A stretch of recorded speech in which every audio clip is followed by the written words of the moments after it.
Okay. Okay, the recording is going. Let me just, for background here, remind everyone that you had Kingsville led the way in trying to get the TEA not to release these ratings. What was behind that? I mean, there were specific reasons you had for doing that, right? We led the way in trying to get them to take a pause and not change the rules in March of the school year 2023. We didn't lead the way to say, don't release ratings. We said, release the ratings, but use the rules that you initiated at the beginning of the school year. Don't change the rules after the fact, because we were being told that they're going to change the rules. This was in March of 2023. And let's be clear that what the ratings are showing today are the ones from 2 years ago, 2023, when they changed the rules in March, right before the end of the year, before the kids took the STAR test, after the students had graduated from the previous year, which is what they use for part of the calculations. So it was after the game had been played. We were told very clearly by the commissioner that student performance could improve, but your rating would still drop. That's exactly what was happening. And so this indication of the rating today does not indicate that students did poorly or worse on their student performance outcomes. This means it was a result of the rule changes. Our students actually improved on their STAR test, but the ratings still dropped. And if you analyze all the districts in the state of Texas, you will see the bulk of them dropped in their rating. Many of the B's should have been A's, many of the C's should have been B's, many of the D's should have been C's, many of the F's should have been higher, D's or C's. So we were already on track to be a C because we had been that previous year with the same rules. Once they changed them, that's when the ratings dropped. I think because Kingsville ISD is in a unique situation where we are the hub of our area, and there are many surrounding districts very, very close to us that have many of the students from Kingsville ISD. This has been happening for the past 10 to 15 years. And so we have the students that have stayed here in Kingsville ISD. We do have high special needs population, a high poverty population. We have wonderful students.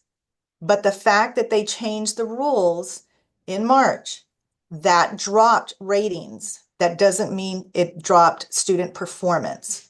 And that needs to be very clear. The Now, letter that somebody will say, okay, so looking at some of the districts around you, they got higher grades. What's happening there? um, look at the student population.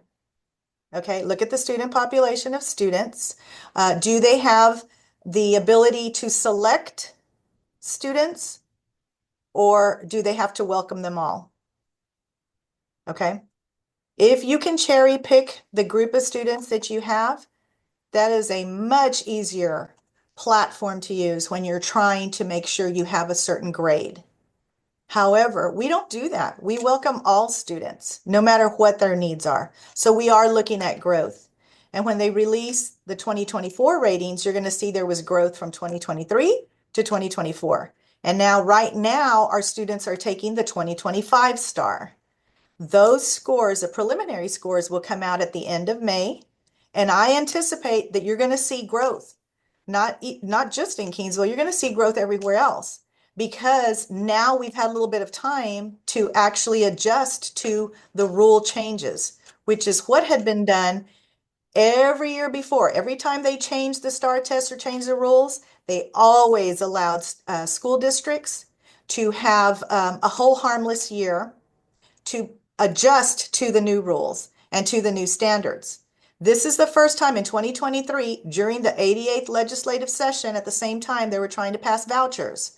This is the same time that this was happening, that all of a sudden they were changing the rules. And what was going to happen? More public school districts were going to look like they were failing or declining. And it wasn't going to be a true narrative of the student performance. It was very clearly told to us, your district may improve in student performance, but your rating is still going to go down. And that's the whole principle of the thing. I've been very clear. In fact, I'd already sent a letter out even before today. It was a few weeks ago about this is what we project and this is what is probably going to occur. We did a little bit better than what we had projected. Still, we dropped in rating, but that doesn't mean we dropped in student performance. And it's so important that parents look at their student performance, their own child, to see the growth that they made in 2023 to 2024, and then now, of course, in 2025.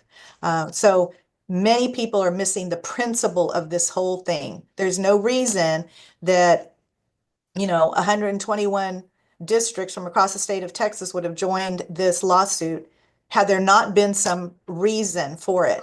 Now, starting in 2026, TEA is now publishing the rule book before the school year begins. And I have a slide of that that shows that. So this lawsuit, what it did was it now makes sure that school districts will receive the rule book before the school year begins. And that's going to help students throughout the whole state of Texas, including Kingsville ISD. We don't mind being held accountable. However, it's important that we be held accountable in a fair and lawful manner. So you would say to parents who look at those ratings and may want to immediately react by saying, oh my gosh, Kingsville got an F. You would say that's not something to pay attention to. No, I'm not saying not pay attention to it. What I'm saying is look at the rest of the story. Look at the details. That's what knowledgeable, savvy people will do. But some people are hoping, let's just look at a grade and automatically judge a whole group of students, a whole group of teachers that have worked very hard and where student performance actually improved.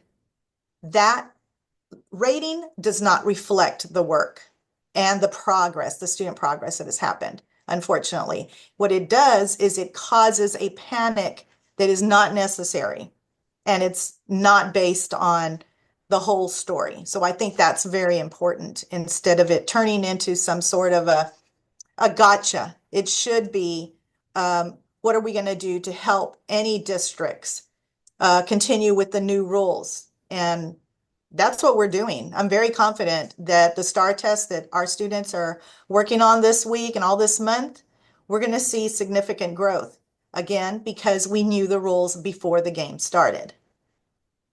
If this was Thank if this was a football game and they had changed the rules, they said, you know what, your touchdown's not going to count for 6 points. It's only going to count for 2 points. I guarantee you the coaches and UIL would be filing some sort of lawsuit or something to say timeout. You cannot change the rules after the game has been played and then fairly say that was the score that they received. I think that offers a great perspective, and I appreciate so much you sharing that. Anything else you want to add to that? Nope. Yeah. What we'll do is, I don't remember if it's at 5 or 6 tonight, but we'll probably lead with the TEA ratings. And so we will try to include then your comments and your perspective as well, explaining a little bit as you've done just now, because I think that's important. So thank you It's for the taking truth. the time to share that. It's the truth, and that needs to be told. The truth needs to be told.